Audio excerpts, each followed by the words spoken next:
Hello and welcome back to the Chronicles of a Gooner, the Arsenal podcast. I'm your host, Harry Symeou, and this show is sponsored by the Last Man Standing with the Loser Pool. It's a fantastic new betting game that you can get involved in, and at the moment they're running a fantastic promotion where you can play for free for your chance to win £1,000 in cash. It's a great game. Check it out. Head over to www.loserpool.com and check it out. And make sure you sign up. You'd be silly not to. It's, in effect, free money. Why not? Have a go.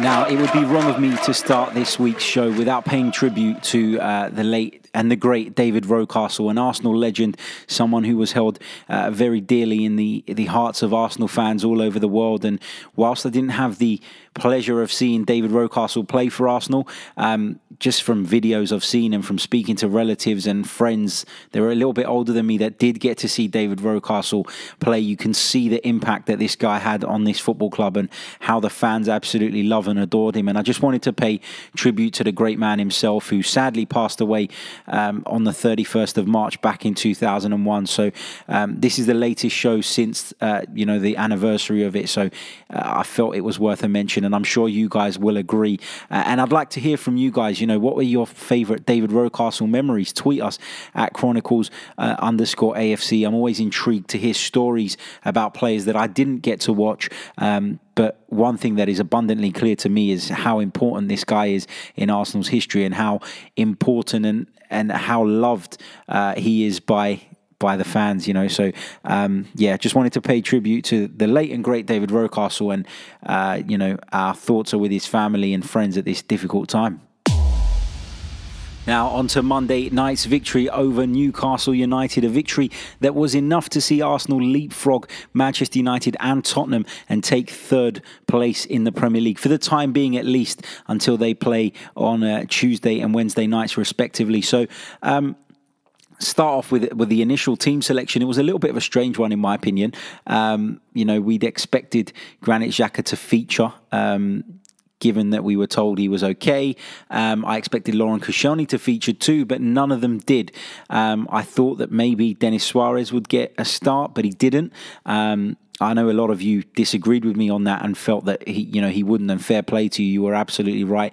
I just feel like with the run of games that Arsenal have coming up and the heavy nature of our fixture schedule, it would have been worth trying to get him involved a little bit more and embed him, because we're going to need to call on everybody over this very difficult period that we have coming up. But the team was as follows: Leno in goal, a back three of Mustafi, Sokratis and Monreal, with Kolasinac and Maitland-Niles operating as the wing-backs. It was a midfield of Aaron Ramsey and Matteo Guendouzi, with Ozil, Iwobi and Lacazette rounding off the 11. I thought that the performance, to be honest, in the first half an hour or so wasn't great, but I'm not being critical of Arsenal when I say that. I expected it to be very difficult, very tough. I've done a couple of commentaries on Newcastle United this season. I don't know if that's a good or bad thing, but both of them, incidentally, were away games against London clubs. It was their defeat at Stamford Bridge and their defeat at the London Stadium. And despite the fact that Newcastle United went on to lose both of those games, you could see that this team are very well drilled, very well organised, very hard to beat. And in Rafa Benitez's mind, it's all about the goal difference, isn't it? I think he's a manager who places a huge emphasis on that, and rightly so, because if you are scraping for your lives come the end of the season, it acts effectively as an extra point. And one thing you can't say about Rafa Benitez's side is that they go to these big away grounds and get humiliated. They don't. That just simply doesn't happen. Their attitude is kind of, let's go there, let's be defensive, let's try and stay in the game for as long as possible. And, if we get anything, it's a bonus, but it's about not getting absolutely battered. And to Rafa Benitez's credit, you can't really knock his approach, because Newcastle, in my opinion, have had a championship squad now for 2 years, and this is going to be the second season consecutively that he's going to keep them away from the drop, and with some room to spare as well. So, fair praise to Rafa Benitez, because he deserves it. But Newcastle were never going to make it easy for us.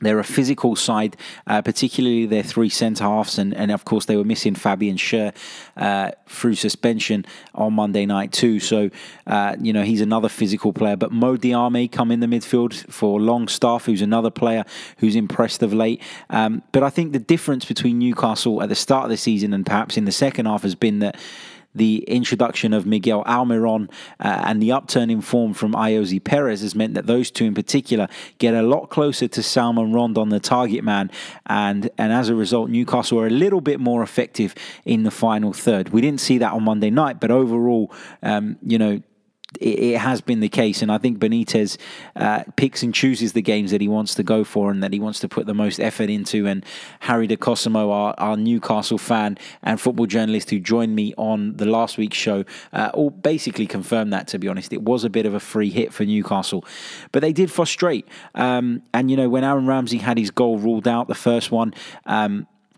a lot of us in the stadium couldn't understand why.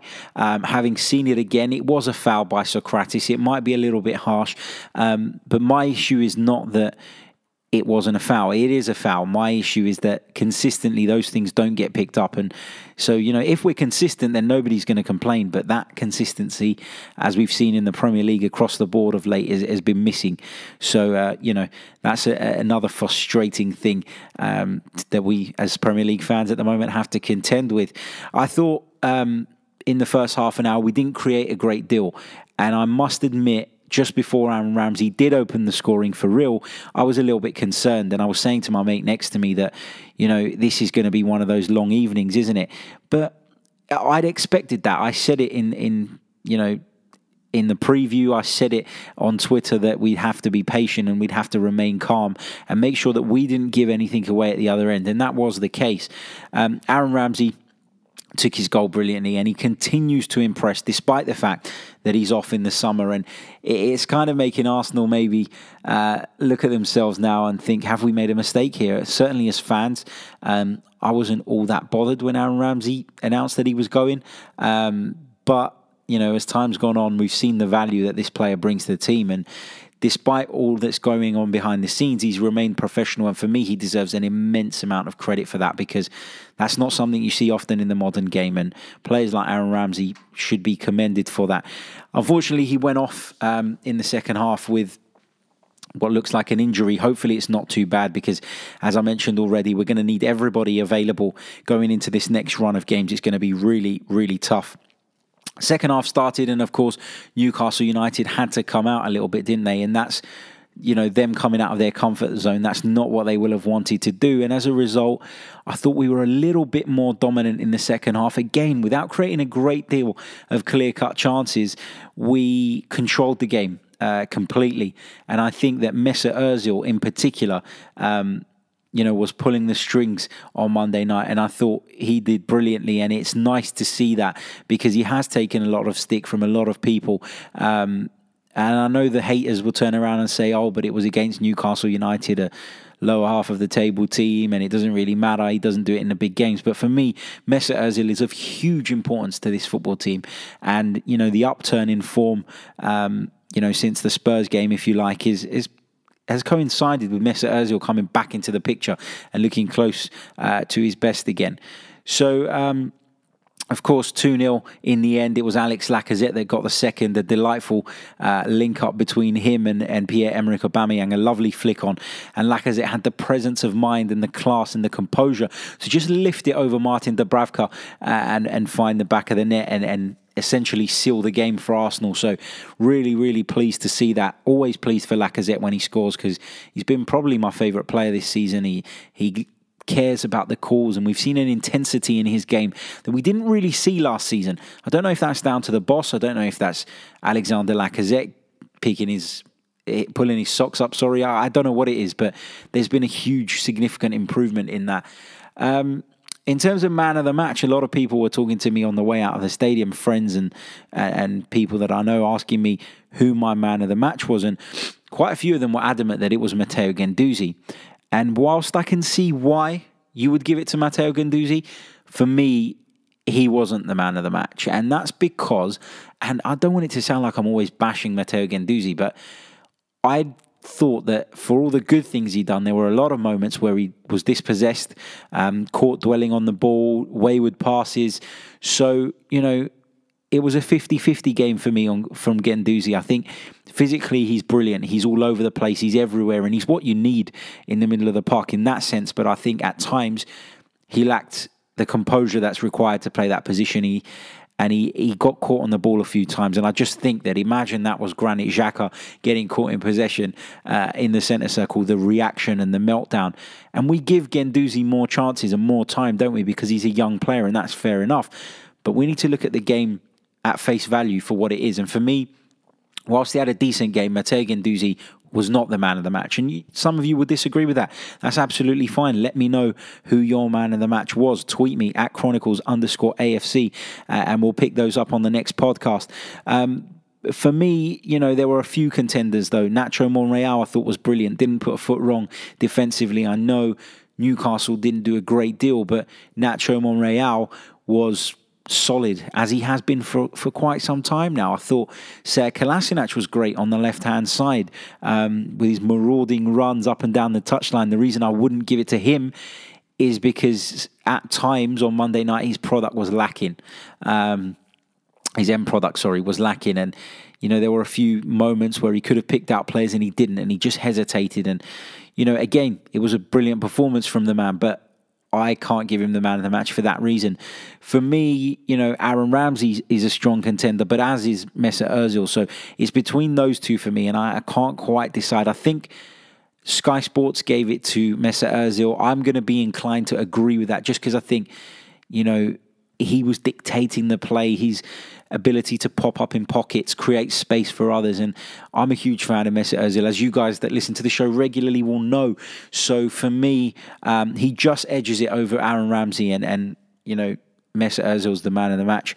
Lacazette is another one you could consider, but for me, he was my MOM for the victory on Monday night.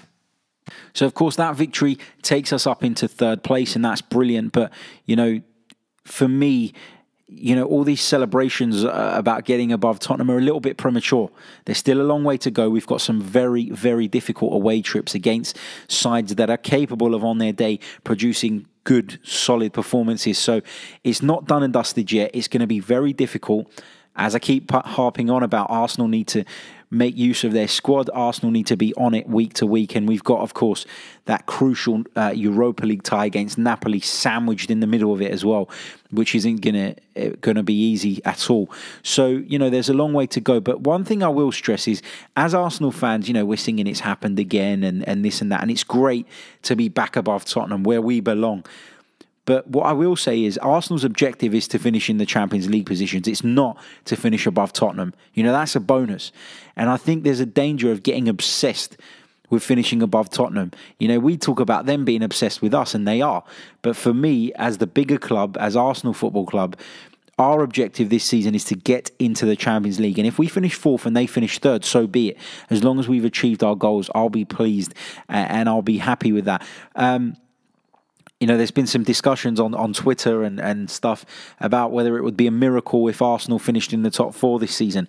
I don't think it would be a miracle. And the reason I don't think it would be a miracle is because Arsene Wenger was relieved of his position because we were underachieving. So now we're achieving what we need to be. We're not overachieving, if that makes sense. We've got two. If you look at the top 5 strikers in the Premier League, we've got 2 of them at our disposal.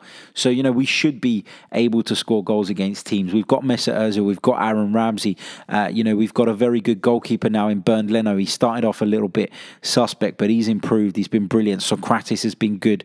Kolasinac is probably, if not the best, one of the best wing backs in the division. So there's lots of positives at Arsenal. And so that's why I say finishing in the top 4 is not a miracle. It's achieving what we're supposed to be achieving.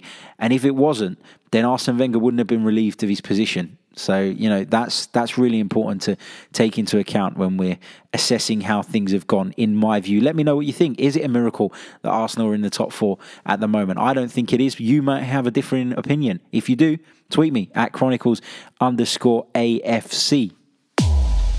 Now, as part of our efforts to increase our coverage of the football club that we all love and improve our content and produce more of it, we're going to be focusing a little bit more now on the Arsenal under-23s and the academy sides and how they're doing. So our man, Mike Stavrou, had the pleasure of attending the Arsenal under-23s fixture on Friday, and he's prepared a fantastic report for us, giving us some insight on some of those young players and how that game went. Here it is. Tyrese John-Jules, the name on every Arsenal fan's lips. He, of course, was the breakout star in Arsenal's controversial friendly against Al Nassr in Dubai. And again, the main man as Arsenal's under-23s beat West Ham 1-0 here at Meadow Park in Boreham Wood. His first half strike proved to be the difference in a classic centre-forward display from the nephew of actor Danny John-Jules, who was the star in Red Dwarf. But let me tell you, John-Jules is certainly not a dwarf himself, a big, powerful striker who packs a punch. Highly rated Hammers defender Ben Johnson almost went on to score the equaliser in stoppage time, but for a last-ditch block by Arsenal defender Ben Sheaf. Chances were few and far between in the first half, and 18-year-old Tyrese John-Jules thought he had scored from Bukayo Saka's cross, but the goal was ruled out for offside. Saka, who is one of the most highly rated academy stars, was quiet on the night, but you can certainly see his raw talent in flashes. John-Jules then missed a gilt-edged chance from a corner, heading painfully wide from just a few yards out. Arsenal struggled to contain West Ham's Nathan Holland, the best player on the pitch in the first half, especially testing Gunners right-back Geordie Ossie Tutu, who looked a bit out of sorts defensively, but a powerful force going forward. Arsenal eventually took the lead just before the half-time whistle as Tyrese John-Jules was gifted with his fourth Premier League 2 goal of the season after a defensive mix-up from the Hammers. The big forward capitalised on a wayward pass from West Ham's number 9 Shauna Darkwa and grabbed the ball and smashed it in off the near post and past keeper Joseph Anang. Winger Javier Amechi was the standout player from an attacking standpoint for the young Gunners. Every time he collected the ball on the right-hand side, he had one thing in mind, and that was to run at the West Ham defence. Although his final ball could be wayward, the dribbling and approach play from the England under-17 international was impressive. The crowd thought Amechi had put Arsenal 2-0 up, but his free kick rippled the side netting. And it certainly would have been 2, but for Hammers keeper Joseph Anang, who sprang up acrobatically to keep out Joe Willock's goal-bound effort from just 2 yards out. Willock, who was a mainstay in the first team's Europa League group stage this season, with 15 senior appearances in the last 2 for the Gunners, one of the most experienced academy prospects. Unfortunately, an absence of defensive nous trickles down from the first team to the academy. Arsenal often played a high line, getting caught with West Ham's attackers running in behind. Danny Ballard and Ben Sheaf, the centre-backs, were competent on the ball and tough in the tackle, but still clearly quite raw. This certainly isn't an excuse for Arsenal's apathetic owner Stan Kroenke to say, you know what, I don't need to invest after looking at the academy. They should be used in tandem with new signers embedded into the team slowly, rather than building up the hype, adding excess pressure. They are talents, not the end product, but it's clear to see the future is looking brighter for Arsenal. Brilliant work there from Mike, of course, a producer at TalkSport and at Love Sport Radio, and a young football journalist who is part of the team now. So if you don't already follow Mike, you can find his Twitter handle in the description. So do check him out. There'll be plenty more of that to come. And let us know what you think of the feature. Is it something that you want to hear on a regular basis? Because at the end of the day, this show is for you guys, the fans. So thank you very much for listening, of course. And let us know what you think on that. Now, another news story coming out of the club that I read on arsblog.com, actually. I think that was the first place I saw it, so credit to them for uncovering this story and bringing it to the attention of the wider public, is in regards to Arsenal's club motto, Victoria... got my words mixed up there. Victoria Concordia Crescit. That's it. Latin was never my strong point. But it means victory through harmony. And that's been Arsenal's motto for years and years and years. For as long as I've known the club and way before that. So KSE, Stan Kroenke's business, Kroenke Sports Enterprises, I think it stands for, are looking to change that. They think it's out of date. They want to do something that's more up to date and helps them in the branding of the club. Now, it depends what your viewpoint is on this. You know, some would say that it's an improvement and you want to make the club more marketable and the club will make more money as a result. But for me, to rip up a motto that's been there for so many years is an absolute disgrace. And I don't want to see that happen. I want it to stay the way it is, even if it is a little bit of a contradictory statement, victory through harmony, and then your logo's a cannon. It doesn't really add up. But nevertheless, you know, that's what I know Arsenal as. That's what I know our motto as. And I don't want to hear that changed. KSC are proposing that they're going to put a vote out to the fans with 5 different alternatives from which we can vote and have our favourite. But I'm not sure that this is right, and I don't want to see it. And, you know, we've seen it at other clubs. We've seen Cardiff temporarily change their shirts to red because their owner felt that in the Far East, where he's from, that people would be more interested in them if they wore red because the colour symbolises good luck.